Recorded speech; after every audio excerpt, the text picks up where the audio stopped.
Waterloo Bridge. Now, Waterloo Bridge is nicknamed the Ladies' Bridge because it was built during the Second World War by a predominantly female workforce. It's built out of a self-cleansing stone, so when it rains here in London, as we all know, is once or twice a year, it cleans the face of the bridge. However, the underbelly of the bridge remains relatively dirty, which is, as you can see, is very, very dirty.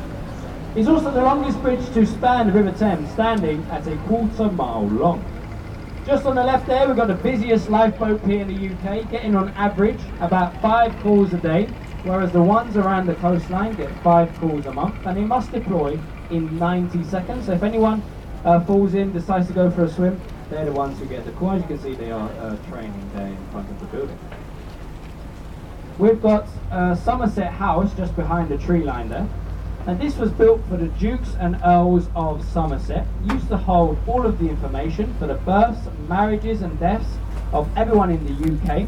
Now it's a fantastic open air cinema in the summer months, as well as an ice skating rink in the winter months.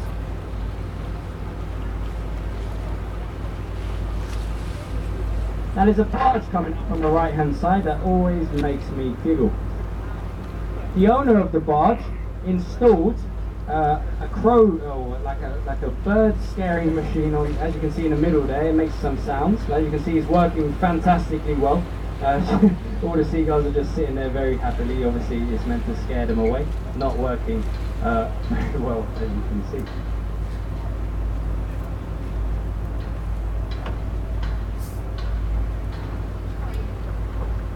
On the left we've got the HQS Wellington, the large white vessel.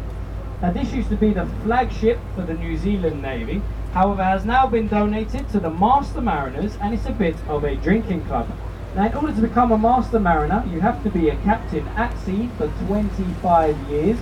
Obviously it takes a little bit of time to get there in the first place, about 10 years on average, so you can understand why that's one of the most exclusive clubs here in the city. Just behind that boat you can see this small arch.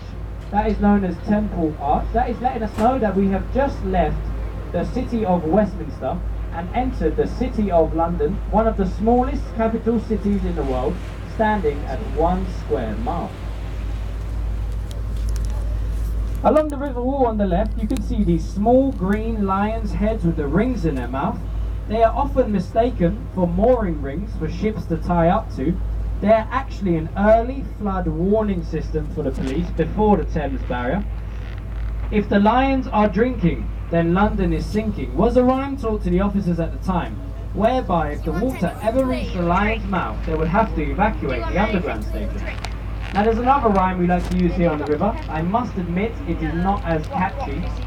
If the lion's manes are ducked, then London is well and truly flooded. Yeah, we're still working on that one, as I said. Give us time, we'll get there eventually. Now, if you do see any works going on along the river banks,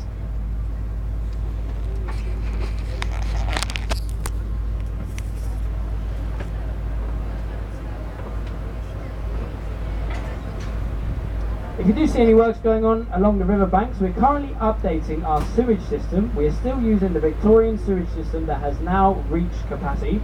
So it's a £5 billion project spanning 10 to 15 years, providing thousands